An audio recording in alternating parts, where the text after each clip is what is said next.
Israel लगातार अपने दुश्मनों पर कहर ढा रहा है, चुन चुन कर दुश्मनों का खात्मा कर रहा है।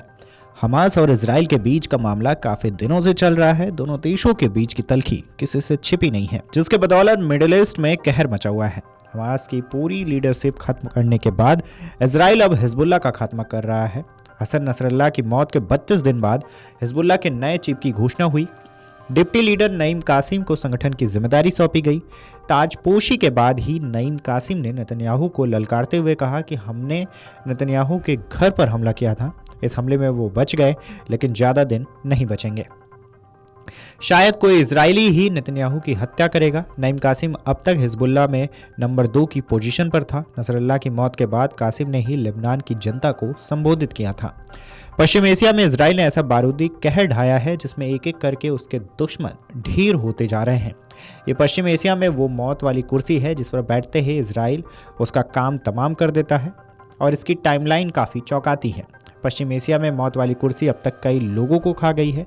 यहाँ मौत की कुर्सी का मतलब है इजराइल के दुश्मन संगठनों के शीर्ष पद वाली कुर्सी। इजराइल ने 31 जुलाई को हमास के चीफ इस्माइल हानिया को मौत के घाट उतारा। इस्माइल ने ही 7 अक्टूबर 2023 को इजराइल में हमला किया था, जिसमें 1200 से ज़्यादा बेगुनाह मारे गए। इसके बाद यहाँ शनिवार को नया हमास चीफ बनाया गया। वो इस मौतों वाली कुर्सी पर बैठा, लेकिन ज़्यादा दिन जिंदा नहीं बचा। 16 अक्टूबर को इजराइल ने राफा में शनिवार को ढेर कर दिया, यानी मौत वाली कुर्सी शनिवार का भी काल बन गई। मौत वाली कुर्सी हिजबुल्लाह का भी काल बन रही है। सबसे पहले 27 सितंबर को इजराइल ने लेबनान के बेरूत में एयर स्ट्राइक करके हिजबुल्लाह चीफ हसन नसरल्लाह को ढेर किया। नसरल्लाह की मौत पर पूरे ईरान में मातम मना। नसरल्लाह की मौत के बाद उसके करीबी हाशिम सफीद्दीन को नसरल्लाह का उत्तराधिकारी माना जा रहा था, लेकिन कुछ दिनों के अंदर ही इजराइल ने हाशिम को भी मार गिराया। 2 दिन पहले नईम कासिम को नया हिजबुल्लाह चीफ बनाया गया है। अब इजराइल ने नईम कासिम को भी मारने की धमकी दे डाली है। इजराइल के रक्षा मंत्री योव गैलेंट ने कहा है कि नईम कासिम लंबे वक्त तक जिंदा नहीं रहेगा, यानी गाजा हो या लेबनान। इजराइल के दुश्मनों की जैसी ही नई कुर्सी पर ताजपोशी होती है, इजराइल के बम, ड्रोन और मिसाइलें उनका काल बन जाती हैं। इजराइल अब भी शांत नहीं बैठा है। इजराइल ने हिजबुल्लाह के साथ ही सीधे ईरान को धमकी दे डाली है। हिजबुल्लाह में इजराइल का खौफ इतना है कि उसने हसन नसरल्लाह के मारे जाने के बाद हिजबुल्लाह चीफ के नाम का ऐलान करने में 32 दिन लगा दिए। इन 32 दिन बाद जैसे ही नईम कासिम को हिजबुल्लाह का नया लीडर चुना गया, इजराइल ने मौतों की धमकी देने में जरा भी देर नहीं की। इजराइल के प्रधानमंत्री ने कहा है कि कासिम ज़्यादा दिन नहीं बचेगा। अगर कासिम भी अपने पुराने लीडर्स के रास्ते पर चला तो वो हिजबुल्लाह के इतिहास में सबसे कम दिन चीफ रहने वाला व्यक्ति होगा। हसन नसरल्लाह की मौत के बाद नईम कासिम ने 5 अक्टूबर को बेरूत छोड़ दिया था। उसे ईरान के विदेश मंत्री के विमान से ले जाया गया था।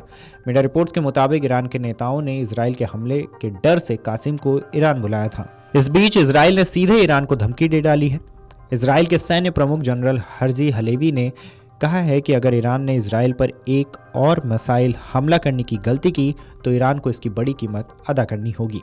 हमें अच्छी तरह से पता है कि ईरान तक कैसे पहुंचना है। इस बार हम ऐसा हमला करेंगे जैसा अब तक नहीं किया था।